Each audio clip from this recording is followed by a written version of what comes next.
বেশ কিছু পরিসংখ্যান বলছে বাংলাদেশে প্রায় প্রতিদিন ৭৭৭ জনের মতো মানুষ হৃদরোগে আক্রান্ত হয়ে মৃত্যুবরণ করছে। ধারণা করা হচ্ছে এই সংখ্যাটা আরও বেশি বৃদ্ধি পেতে যাচ্ছে অথবা বৃদ্ধি পাচ্ছে।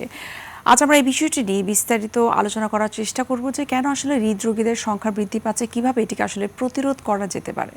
সুপ্রিয় দর্শক, আপনাদের সবাইকে আমন্ত্রণ জানাচ্ছি আরটিভি স্বাস্থ্য বিষয়ক নিয়মিত আয়োজন মেডি ক্যাফে পাওয়ার্ড বাই নেভিয়ান। আমি নুসরাত দীপা আজ আপনাদের সঙ্গে রয়েছি। দর্শক, আমাদের আজকের আলোচ্য বিষয় হচ্ছে রক্তে কোলেস্টেরলের উচ্চমাত্রা ও হৃদরোগের ঝুঁকি। জানুন, সচেতন হন। আর এই গুরুত্বপূর্ণ বিষয়টি নিয়ে কথা বলার জন্য আজ আমরা স্টুডিওতে আমন্ত্রণ জানিয়েছি একজন বিশেষজ্ঞ চিকিৎসককে। আমাদের সঙ্গে রয়েছেন অধ্যাপক ডক্টর আব্দুল ওয়াদুদ চৌধুরী, অধ্যাপক এবং পরিচালক, জাতীয় হৃদরোগ ইনস্টিটিউট ও হসপিটাল। স্যার, আপনাকে স্বাগত আমাদের আজকের অনুষ্ঠানে। Thank you. স্যার, যেমনটি প্রথমেই বলছিলাম যে এই যে বাংলাদেশে হৃদরোগীদের সংখ্যাটা বৃদ্ধি পাচ্ছে এবং একটা পরিসংখ্যান বা সমীক্ষা বলছে যে অ্যাপ্রক্সিমেটলি বাংলাদেশে প্রায় প্রতিদিন ৭৭৭ জনের মতো মানুষ হৃদরোগে আক্রান্ত হয়ে মৃত্যুবরণ করছে এবং ধারণা করা হচ্ছে এই সংখ্যাটা কিন্তু এর থেকে বেশিও হতে পারে। আপনার কাছে একটু জানতে চাই যে এই যে সংখ্যাটা বৃদ্ধি পাচ্ছে এর পেছনে আসলে মূল কারণটা আসলে কি? আসলে এই যে আমরা বলছি যে বাড়ছে, এটা কিন্তু অনেকগুলো কারণ আছে, একক না। যেমন আমার বয়স যত বাড়বে আমার হৃদরোগে মৃত্যুর সম্ভাবনা তত বাড়বে। বয়সের সাথে আমার আর্টারিগুলো, ধমনীগুলো শক্ত হয়ে আসে, আমার স্ট্রোকের, হার্ট অ্যাটাকের রিস্ক বাড়ে।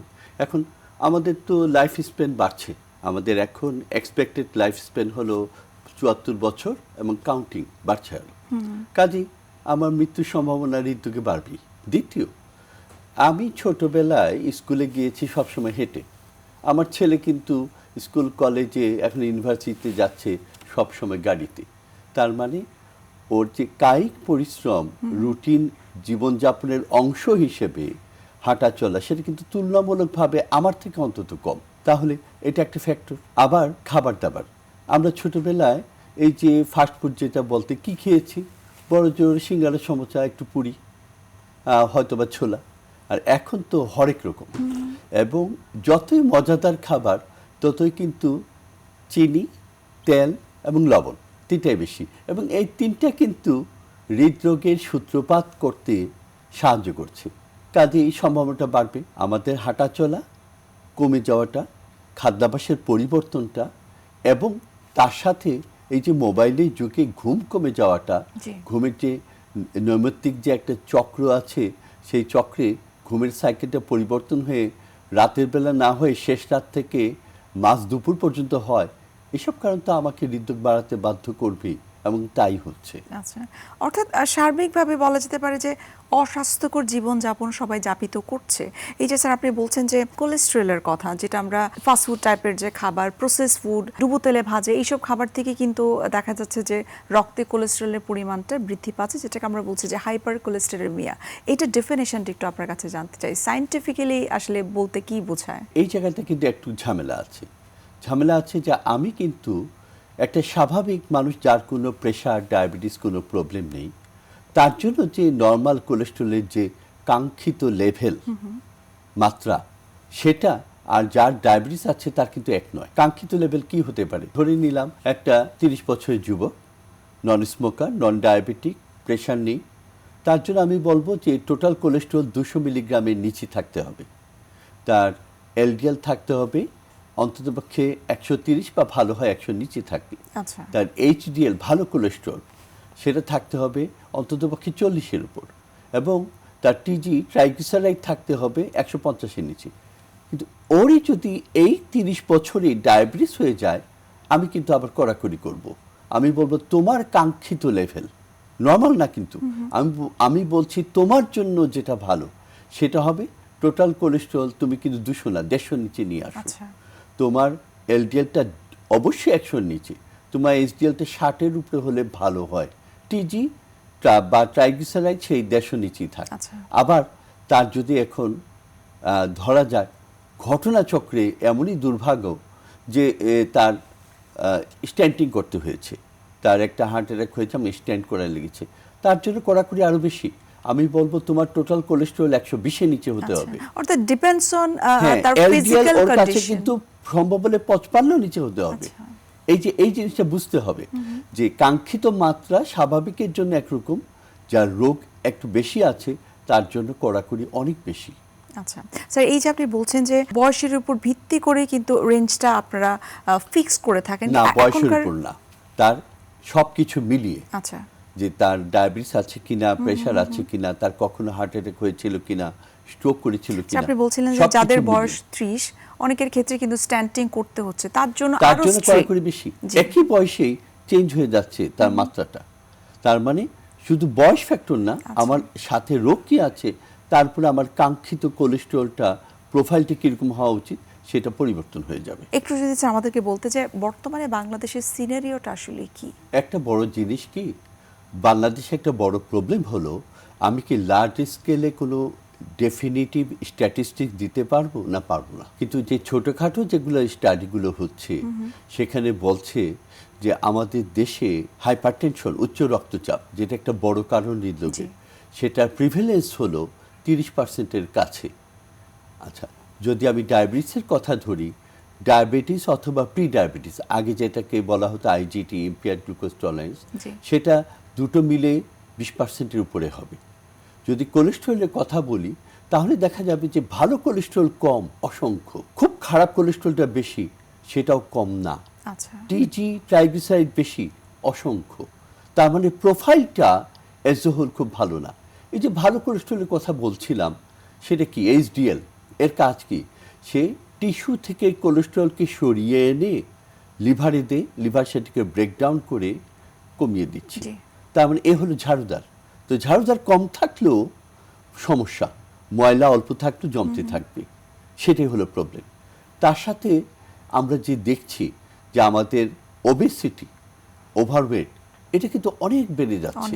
আমাদের ইংলিশ স্কুলে বাচ্চারা তো হয়ে গেছে যে ফার্মের মুরগির মতো, যে মোটা তাজা তাদের গোলগাল চেহারা, আমি তো সেটা দেখতে চাই না।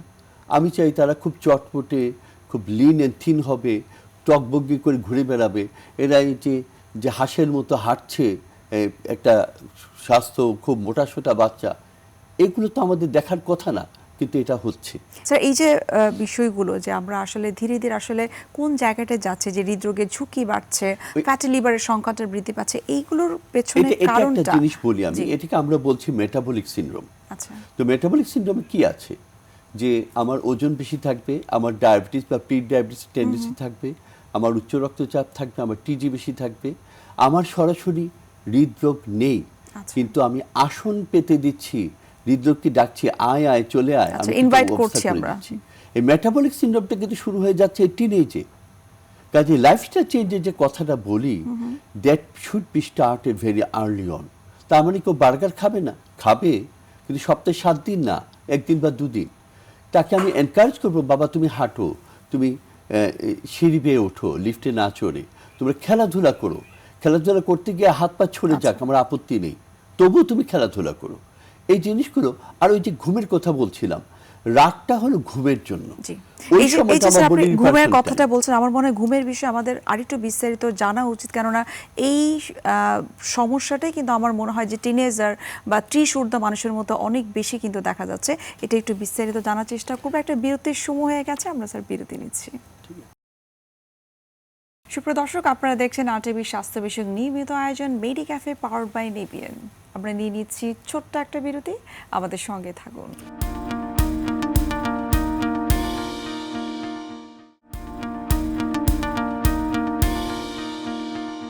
ফিরে আসলাম বিরতি থেকে। আপনাদেরকে আরও একবার স্বাগত জানাচ্ছি আরটিভি স্বাস্থ্য বিষয়ক নিয়মিত আয়োজন মেডি ক্যাফে পাওয়ার্ড বাই নেভিয়ান। স্যার, বিরতির আগে আমরা কথা বলছিলাম ঘুম নিয়ে। আপনি বলছিলেন যে এখনকার যুগের প্রেক্ষাপটে কিন্তু সবারই কিন্তু ঘুমের পরিমাণটা একটু কমে যাচ্ছে। সবাই মনে করে যে দেরি করে ঘুমাচ্ছে, ঠিক আছে, সেটা আমি পরের দিন সকালবেলা সেটাকে কাভার করে নিব। এই যে স্ট্রেসফুল লাইফ এবং ঘুম কম, সেটাও কি হৃদরোগের ঝুঁকি বাড়াচ্ছে? ডেফিনেটলি। একটা জিনিস বলি, খেয়াল করে দেখবেন, একটা ছোট বাচ্চা কত ঘন্টা ঘুমায়? 22 ঘন্টার মতো। একটা 1 বছরের বাচ্চা কত ঘন্টা ঘুমায়? 14 ঘন্টার মতো। 14 ঘন্টা 16 ঘন্টা এরকম কিন্তু ঘুমাতে পারে। এই যে ঘুমের টাইমটা কিন্তু বিশেষ করে বাচ্চাকালে অনেক বেশি গুরুত্বপূর্ণ। ঘুমের সময় আমাদের একটা হরমোন নিঃসৃত হয় ব্রেইনে, মেলাটোনিন। আমি দেখা যাচ্ছে যে মেলাটোনিনটা আমাদের মেমোরির জন্য খুব ইম্পর্টেন্ট। ওই যে অনেকে বলে না যে আমি ফ্রেশ একটা ঘুম দিয়ে উঠতে আমার মাথাটা খুব কাজ করে, অনেক শিল্পী আছেন, লেখক আছেন, তারা কিন্তু ভোরবেলায় উঠে লেখা শুরু করে, ওই সময় তাদের ব্রেইনটা খুব ভালো কাজ করে। এই যে জিনিসটা আমার ব্রেইনের যে পারফরমেন্সটা, সেটা কিন্তু ভালো ঘুম কিন্তু বাড়িয়ে দেয়। এখন অনেকে আছেন যে যার জন্য 4 ঘন্টা বা 5 ঘন্টা ঘুম সাফিসিয়েন্ট, খুব কম কিন্তু এরা, এবং ঘুমের সময়টা কিন্তু রাতেই হতে হবে, কারণ মেলাটোনিনটা এই সূর্যের যে আমাদের যে দিন রাতের সাইকেল, তার সাথে সম্পর্ক আছে। এটা কিন্তু রাতে 9টার মধ্যে কিন্তু বাড়া শুরু করে। আচ্ছা, কাজেই আমি যদি সেটা একটাই ঘুমাই, মেলাটোনিনের কাজটা যেটা ছিল, আমার ঘুমটা যে সময় হওয়া উচিত ছিল সেই সময় কিন্তু হচ্ছে না। আচ্ছা। এটা না হওয়াটা আমার জন্য ক্ষতিকর। এবং যখন এটা হওয়ার পরে হয় কি আমাদের, যে আমার অন্যান্য হরমোনের যে সাইকেলগুলো সবগুলো কিন্তু এফেক্ট করে। আচ্ছা। যেমন আমার ব্লাড প্রেশারের যে ব্যাপারটা, আমার রক্তচাপের ব্যাপারটা, দুটো হরমোন সাইকেল দিয়ে খুব ভালোভাবে কন্ট্রোল করা হয়। রাত্রেবেলায় আমরা বলি রেনিন অ্যাঞ্জিওটেনসিন অ্যালডোস্টেরন সিস্টেম, রাস সিস্টেম, সেটা কিডনির মাধ্যমে সারা বডিতে অসংখ্য রকম প্রভাব ফেলে। দিনের বেলায় যখন সজাগ থাকছি, তখন অ্যাড্রিনার্জিক সিস্টেম, সিম্প্যাথেটিক এবং প্যারাসিম্পথেটিক অটোনমিক নার্ভাস সিস্টেম, সেটার মাধ্যমে কিন্তু ওই হরমোন প্রোফাইলটা ওই নার্ভ সিস্টেমের সাথে সম্পৃক্ত, সেটা কিন্তু দিনের বেলা ওয়েক আপ টাইমে আমাকে কাজ করছে। আচ্ছা। আমি এই সাইকেলগুলো যখন ডিসরাপ্ট করে দিই, তার এফেক্ট কিন্তু পড়ে আমার খুব আগে উচ্চ রক্তচাপ আচ্ছা, শুরু হয়। তার মানে আমাদেরকে একদম স্ট্রিক্টলি বা সুন্দরভাবেই বায়োলজিক্যাল ক্লক অনুযায়ী ঘুমাতে হবে। উচিত, জি। তাই উচিত। এবং এটা এই যে মেমোরি কথা বলছি, আমি ছোট্ট একটা কথা বলি, স্ট্রেসটা কি জিনিস। ঘুম হচ্ছে না, আপনি দেখবেন অনেকেরই বলে যে আমার প্রেশার খুব উঠে গেছিল, তারপরে একটা ঘুমের কোন একটা ওষুধের কথা বলে ওটা খেয়ে ঘুমালাম, সকালে উঠে দেখি প্রেশার ঠিক হয়ে গেছে। আচ্ছা। ওই ওষুধটা কিন্তু প্রেশার ওষুধ না, কিন্তু একটা ভালো ঘুম হওয়ায়, বডি রিল্যাক্স হওয়ায় তার কিন্তু প্রেশারটা কমেছে। তার মানে সেই প্রেশার যে বেড়ে গেছিল, সেটা কিন্তু আসলে একটা রিয়াকশন।